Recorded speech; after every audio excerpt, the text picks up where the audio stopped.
flying in on my broom here to start our read aloud or continue our read aloud.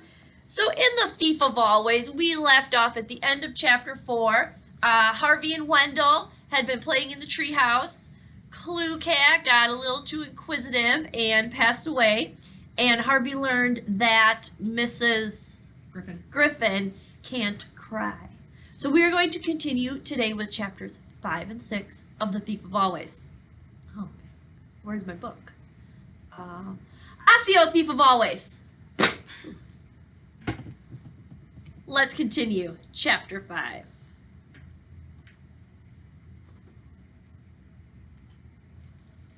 The Prisoners. The temperature had risen while Harvey had been at lunch. A heat haze hovered over the lawn, which was lusher and more thick with flowers than he remembered, and it made the trees around the house shimmer. He headed toward them, calling Wendell's name as he went. There was no reply. He glanced back toward the house, thinking he might see Wendell at one of the windows, but they were all reflecting the pristine blue. He looked from house to heavens. There was not a cloud in sight. And now a suspicion stole upon him, which grew into a certainty as his gaze wandered back to the shimmering copse and the flowers underfoot. During the hour he'd spent in the cool of the kitchen, the season had changed. Summer had come to Mr. Hood's holiday house, a summer as magical as the spring that had preceded it. That was why the sky was so faultlessly blue, and the birds making such music. The leaf-laden branches were no less content, nor the blossoms in the grass, nor the bees that buzzed from bloom to bloom, gathering the season's bounty. All were in bliss. It would not be a long season, Harvey guessed. If the spring had been over in a morning, then most likely this perfect summer would not outlast the afternoon. I'd better make the most of it, he thought, and hurried in search of Wendell. He finally discovered his friend sitting in the shade of the trees with a pile of comics at his side. Want to sit down and read? He asked. Maybe later, said Harvey. First, I want to go look at this lake you were talking about. Are you going to come? What for? I told you it's no fun. All right, I'll go on my own. You won't stay long, Wendell remarked, and went back to his reading. Though Harvey had a good idea of the lake's general whereabouts, the bushes on that side of the house were thick and thorny, and it took him several minutes to find a way through them. By the time he caught sight of the lake itself, the sweat on his face and back was clammy, and his arms had been scratched and bloodied by barbs. As Wendell had predicted, the lake wasn't worth the trouble. It was large, so large that the far side was barely visible, but gloomy and drear, both the lake and the dark stones around it covered with a film of green scum. There was a legion of flies buzzing around in search of something rotten to feed on, and Harvey guessed they'd have no trouble finding a feast. This was a place where dead things belonged. He was about to leave when a movement in the shadows caught his eye. Somebody was standing further along the bank, almost eclipsed by the mesh of thicket. He moved a few paces closer to the lake and saw that it was Lulu. She was perched on the slimy stones at the very edge of the water, gazing into their depths. Speaking in a near whisper, for fear he'd startle her, Harvey said, "It looks cold." She glanced up at him, her face full of confusion, and then, without a word of reply, turned and bounded away through the bushes. "Wait!" Harvey called, hurrying toward the lake. Lulu had already disappeared, however, leaving the thicket shaking. He might have gone in pursuit of her, but the sound of bubbles breaking in the lake took his gaze to the waters. And there, moving just below the coating of scum, he saw the fish. They were almost as large as he was, their gray scales stained and encrusted, their bulbous eyes turned up toward the surface like the eyes of prisoners in a watery pit. They were watching him, he was certain of that. And their scrutiny made him shudder. Were they hungry, he wondered, and praying to their fishy gods that he'd slip on the stones and tumble in? Or were they wishing he'd come with a rod and a line so that they could be hauled from the depths and put out of their misery? What a life, he thought. No sun to warm them, no flowers to sniff at or games to play, just the deep, dark waters to circle in, and circle, and circle, and circle. It made him dizzy just watching, and he feared that if he lingered much longer, he'd lose his balance and join them. Gasping with relief, he turned his back on the sight and returned into the sunlight as fast as the barbs would allow. Wendell was still sitting underneath the tree. He had 2 bottles of ice-cold soda in the grass beside him and lobbed one to Harvey as he approached. "Well," he said. "You were right," Harvey replied. "Nobody in their right minds ever goes there." "I saw Lulu." "What did I tell you?" Wendell crowed. "Nobody in their right minds." "And those fish." "Yeah, I know," Wendell said, pulling a face. "Ugly boogers, aren't they?" "Why would Mr. Hood have fish like that? I mean, everything else is so beautiful. The lawns, the house, the orchard." "Who cares?" said Wendell. "I do," said Harvey. "I want to know everything there is to know about this place." "Why?" "So I can tell my mom and dad about it when I go home." "Home?" said Wendell. "Who needs it? We've got everything we need here." "I'd still like to know how this all works. Is there some kind of machine making the seasons change?" Wendell pointed up through the branches at the sun. "Does that look mechanical to you?" he said. "Don't be a dope, Harvey. This is all real. It's magic, but it's real." "You think so?" "It's too hot to think," Wendell replied. "Now sit down and shut up." He tossed a few comics in Harvey's direction. "Look through these. Find yourself a monster for tonight." "What's happening tonight?" "Halloween, of course," Wendell said. "It happens every night." Harvey plunked himself down beside Wendell, opened his soda, and began to leaf through the comics, thinking as he leaped and sipped that maybe Wendell was right, and it was too hot to think. However this miraculous place worked, it seemed real enough. The sun was hot, the soda was cold, the sky was blue, the grass was green. What more did he need to know? Somewhere in the middle of these musings, he must have dozed off, because he woke with a start to find that the sun was no longer dappling the ground around him, and Wendell was no longer reading at his side. He reached for his soda, but the bottle had fallen over, and the scent of sweet cherry had attracted hundreds of ants. They were crawling over it and into it, many drowning for their greed. As he got to his feet, the first real breeze he'd felt since noon blew, and a leaf, its edges sere, spiraled down to land at his feet. "Autumn," he murmured to himself. Until this moment, standing beneath the creaking boughs, watching the wind shake down the leaves, autumn had always seemed to him the saddest of seasons. It meant that summer was over, and the nights would be growing long and cold. But now, as the drizzle of leaves became a deluge, and the patter of acorns and chestnuts a drumming, he laughed to see and hear its coming. By the time he was out from under the trees, he had leaves in his hair and down his back, and was kicking them up with every racing step. As he reached the porch, the first clouds he'd seen all afternoon crept over the sun, and their shadow made the house, which had wavered in the heat of the afternoon look like a mirage, suddenly loom dark and solid. "You're real," he said, as he stood panting on the porch. "You are, aren't you?" He started to laugh at the foolishness of talking to a house, but the smile went from his face as a voice, so soft he was barely certain he heard it, said, "What do you think, child?" He looked for the speaker, but there was nobody at the threshold, nor out on the porch, nor on the steps behind him. "Who said that?" he demanded. There was no answer, which he was glad of. It hadn't been a voice at all, he told himself. It had been a creak of the boards underfoot, or a rustling of dry leaves in the grass. But he stepped into the house with his heart beating a little faster, reminding himself as he went that questions weren't welcome here. What did it matter anyway, he thought, whether this was a real place or a dream? It felt real, and that was all that mattered. Satisfied with this, he raced through the house into the kitchen, where Mrs. Griffin was weighing the table down with treats.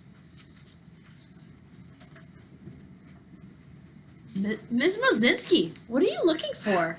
I just found Miss Fedderson on the Marauders map. I've got to go get her. I solemnly swear I am up to no good. See you soon. Bye. Chapter 6, Seen and Unseen. "Well," said Wendell as they ate, "what are you going to be tonight?" "I don't know," Harvey said. "What are you going to be?" "A hangman," he said with a spaghetti grin. "I've been learning how to tie nooses." Now, all I've got to do is find someone to hang. He eyed Mrs. Griffin. It's quick, he said. You just drop 'em and snap, their necks break. That's horrible, Mrs. Griffin said. Why do boys always love talking about ghosts and murders and hangings? Because it's exciting, Wendell said. You're monsters, she replied with a hint of a smile. That's what you are, monsters. Harvey is, Wendell said. I've seen him filing down his teeth. Is it a full moon? Harvey said, smearing ketchup around his mouth and putting on a twitch. I hope so. I need blood. Fresh blood. Good, said Wendell. You can be a vampire. I'll hang 'em and you can suck their blood. Horrible, Mrs. Griffin said again. Just horrible. Perhaps the house had heard Harvey wishing for a full moon, because when he and Wendell traipsed upstairs and looked out the landing window, there, hanging between the bare branches of the trees, was a moon as wide and as white as a dead man's smile. Look at it, Harvey said. I can see every crater. It's perfect. Oh, that's just the start, Wendell promised, and led Harvey to a large, musty room which had been filled with the clothes of every description. Some were hung on hooks and coat hangers, some were in baskets like actors' costumes, still more were heaped at the far end of the room on the dusty floor. And half hidden until Wendell cleared the way was a sight that made Harvey gasp, a wall covered from floor to ceiling with masks. Where did they all come from? Harvey said as he gaped at the spectacle. Mr. Hood collects them, Wendell explained. And the clothes are just stuff that kids who visited here left behind. Harvey wasn't interested in the clothes. It was the masks that mesmerized him. They were like snowflakes, no two alike. Some were made of wood and of plastic, some of straw and cloth and paper mache. Some were as bright as parrots, others as pale as parchment. Some were so grotesque he was certain they'd been carved by crazy people. Others so perfect they looked like the death masks of angels. There were masks of clowns and foxes, masks like skulls decorated with real teeth, and one with carved flames instead of hair. Take your pick, said Wendell. There's bound to be a vampire somewhere. Whatever I come in here wanting to find, I find it sooner or later. Harvey decided to leave the pleasure of choosing a mask until last, and concentrated instead on digging up something suitably bat-like to wear. As he worked through the pile of clothes, he found himself wondering about the children who left them here. Though he'd always hated history lessons, he knew some of the jackets and shoes and shirts and belts had been out of fashion for many, many years. Where were their owners now? Dead, he presumed, or so old it made no difference. The thought of these garments belonging to dead folk brought a little shudder to his spine, which was only right. This was Halloween, after all, and what was Halloween without a few chills? After a few minutes of searching, he found a long black coat with a collar he could turn up, which Wendell pronounced very vampiric. Well satisfied with his choice, he went back to the wall of faces, and his eyes almost immediately alighted upon a mask he hadn't previously seen, with the pallor and deep sockets of a soul just risen from the tomb. He took it down and put it on. It fitted perfectly. Who do I look like? Harvey asked, turning to face Wendell, who had found an executioner's mask, which fitted him just as well. Ugly as sin. Good. There was a flickering family of pumpkin heads lined up on the porch when they stepped outside, and the misty air smelled of wood smoke. Where do we go trick-or-treating? Harvey wanted to know. Out in the street? No, said Wendell. It's not Halloween out in the real world, remember? We're going to go around to the back of the house. That's not very far, Harvey remarked, disappointed. It is at this time of night, Wendell said creepily. This house is full of surprises. You'll see. Harvey looked up at the house through the tiny eye holes of his mask. It loomed as large as a thunderhead, its weather vane sharp enough to stab the stairs. Come on, said Wendell. We've got a long trip ahead. A long trip? Harvey thought. How could it be a long trip from the front of the house to the back? But once again, Wendell was right. The house was full of surprises. The trip, which would have been a 2-minute walk in the bright afternoon, soon became a trek that had Harvey wishing he'd brought a flashlight and a map. The leaves rustled underfoot as though snakes were swarming through them. The trees that had shaded them by day now looked frightful in their nakedness, gaunt and hungry. Why am I doing this? He asked himself as he followed Wendell through the darkness. I'm cold and I'm uncomfortable. He might have added frightened to the list, but he left that thought unsaid. And as he was about to suggest they turn back, Wendell pointed up and hissed, "Look!" Harvey looked. Directly overhead, a form was moving silently against the sky, as if it had just launched itself from the eaves of the house. The moon had slunk away behind the roof and shed no light upon this night flyer, so Harvey could only guess at its shape from the stars it blotted out as it sailed. Its wings were wide, but ragged, too ragged to bear it up, he thought. Instead, it seemed to claw at the darkness as it went, as though it were crawling on the very air itself. A glimpse was all Harvey had, then it was gone. What was that? He whispered. He got no answer. In the moments he'd taken staring up at the sky, Wendell had disappeared. Wendell? Harvey whispered. Where are you? There was still no reply, just the slithering in the leaves and the moan of hungry branches. I know what you're doing, Harvey said louder this time, and you won't scare me that easy. Hear me? This time there was a reply of sorts, not words, but a creaking sound from somewhere in the trees. He's climbing up into the treehouse, Harvey thought, and determined to catch Wendell and scare him back, he followed the sound. Despite the nakedness of the branches, their mesh kept all but a glimmer of starlight from falling on the grooves.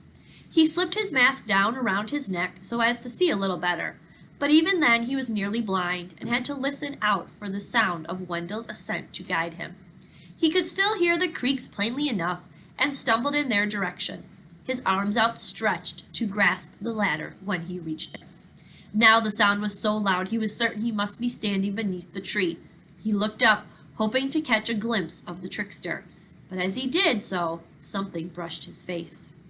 He snatched at it, but it was gone, at least for the moment. Then it came again, brushing his brow from the other side. He snatched at it a second time, then, as it touched him again, caught hold of it.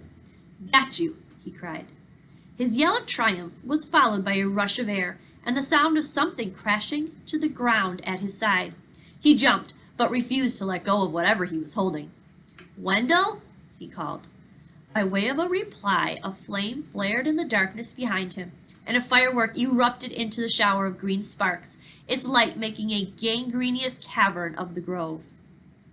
By its flickering light he saw what he held, and seeing, let out a panicked yammering that had the crows rising from their roosts overhead. It was not a ladder he'd heard creaking, it was a rope. No, not even a rope, a noose, and in his hand the leg of the man hanging from the noose. He let go of it and stumbled backward, barely suppressing a second shout as his eyes rose to meet the dead man's stare. To judge by his expression, he had died horribly. His tongue lolled from his foamy lips. His veins were so swollen with blood his head looked like a pumpkin. Either that, or it was a pumpkin. A fresh fountain of sparks now burst from the firework, and Harvey saw the truth of the matter. The limb he'd held was a stuffed trouser leg, the body a coat spilling bundles of clothes that had a mask on a pumpkin, with cream for spittle and eggs for eyes. Wendell! He yelled, turning his back on the scene of execution. Wendell was standing at the far side of the firework, his ear-to-ear grin lit by its spitting sparks. He looked like a little demon, fresh from the inferno. At his side was the ladder that had come crashing down to get the drama underway. I warned ya, Wendell said, holding up his mask. I said I was going to be a hangman tonight. I'll get you back for this, Harvey said, his heart still beating too fast for him to see the funny side of this. I swear I'll get you back. You can try, Wendell crowed. The firework was beginning to fizzle out, the shadows around them beginning to deepen again. Had enough of Halloween for tonight? He asked. Harvey didn't much like admitting defeat, but he nodded grimly, swearing to himself that when he finally got his revenge, it would be choice. Smile, Wendell said, as the fountain of sparks dwindled. We're in the holiday house. The light had almost gone, and even though Harvey was still enraged at Wendell and at himself for being such a sucker, He couldn't let it die away without making peace. "All right," he said, allowing himself a tiny smile. "There'll be other nights." "Always," said Wendell. The reply pleased him. "That's what this place is," he said, as the light went out. "It's the house of always." The end of chapter 6.